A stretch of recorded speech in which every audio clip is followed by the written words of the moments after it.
Hi, I'm Lizzie. Welcome back to my channel. I have my March reading wrap up for you today, and I'm a little bit ashamed that just like last year, I fell into a slump and only have 3 books to talk about. No excuses from me beyond life was life, and yeah, and I am gonna try and read more. Here's the 3 books that I read in March. Please comment below with any books you read, what you liked, I didn't like about them. Let's just get a conversation going down there. Okay, first is Unbound by Tarana Burke. If that name is familiar, I kind of hope it is. She was the indeed original founder of the Me Too movement, kind of before it was a hashtag.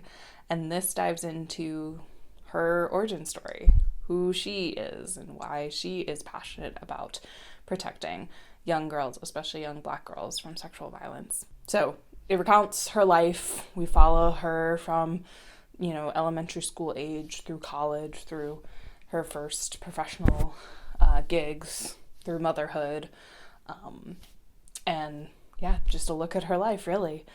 I liked it a lot. I would recommend it to anyone excited to check out the book of collection of other Black authors that she helped compile, I believe, and edit.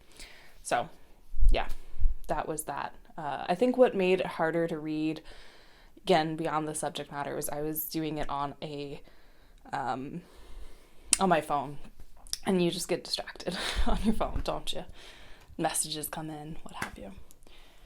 I also read I Love You, But I've Chosen Darkness. This was a book that's been on my to-read list for a while, and then at the library it was well placed at an end cap, and I said, yes, I'm taking you home with me. I'd known, based on other booktuber reviews, that this was literary fiction, kind of a sprawling, perhaps auto-fiction type story.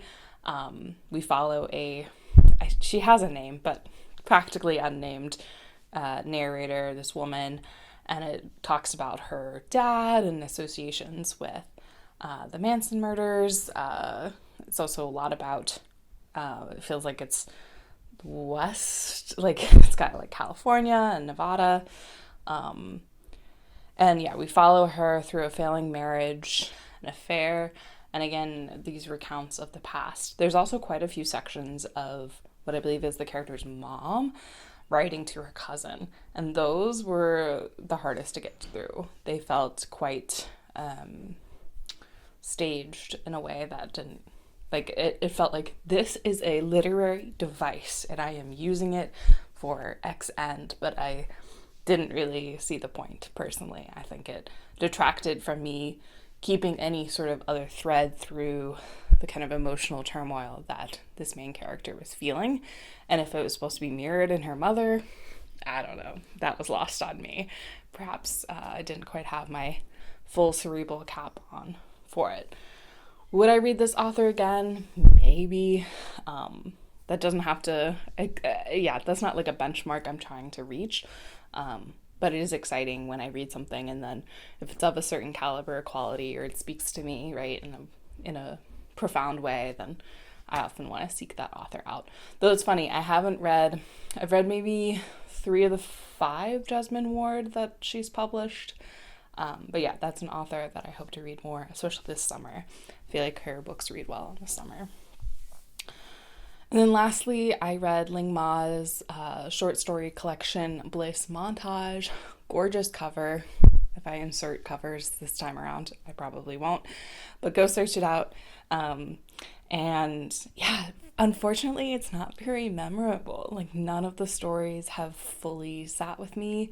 It's a lot of young women, kind of like, akin to like a girls, kind of a sexually promiscuous, maybe a little more financially precarious, but just making choices.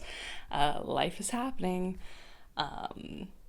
Yeah, that, I think the book starts honestly with a short story about like living with her husband and then a bunch of boyfriends, and then there's a significant boyfriend that we see the like meet cute for and everything, I think. Yeah, I do really recommend it, just as I would recommend Severance by the same author. Catch you in the next one. Bye.